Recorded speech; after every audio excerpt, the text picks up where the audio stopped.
Mobile দিয়ে video edit করার সবথেকে পপুলার অ্যাপ হচ্ছে ক্যাপকাট, কিন্তু এই অ্যাপে সবথেকে বড় সমস্যা হচ্ছে এই অ্যাপে বাংলা টাইপ করা যায় না।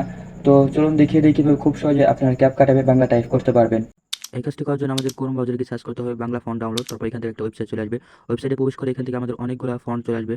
তো এখান থেকে আমরা ফ্রি ফন্টে চলে যাবো। ফ্রি ফন্টে যাওয়ার পরে এখান থেকে আমরা অনেক ফন্ট দেখতে পারবো। তো এখান থেকে আমরা একটা ডাউনলোড করে নেব।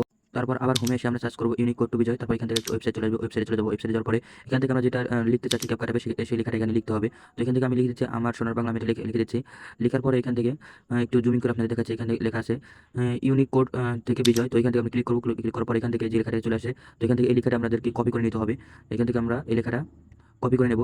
কপি করে নেওয়ার পরে এখান থেকে আমরা চলে যাবো ক্যাপকাট অ্যাপের মধ্যে। ক্যাপকাট অ্যাপে গিয়ে এই টেক্সট এখানে বসিয়ে দেবো। বসিয়ে দেওয়ার পরে এখান থেকে আমরা চলে যাবো অ্যাড ফন্টে। তারপর এখান থেকে প্লাস এখানে ক্লিক করে এখান থেকে আমাদের যে ফন্টটা ডাউনলোড করলাম সেই ফন্ট এখানে সিলেক্ট করে এখান থেকে ক্লিক করে এখানে সিলেক্ট করে দেবো। সিলেক্ট করার পর এখান থেকে আমাদের সিলেক্ট হয়ে যাবে। তারপর এখান থেকে দেখতে পাচ্ছেন আমাদের খুব সহজে আমাদের ফন্ট বাংলা টাইপ হয়ে গেল।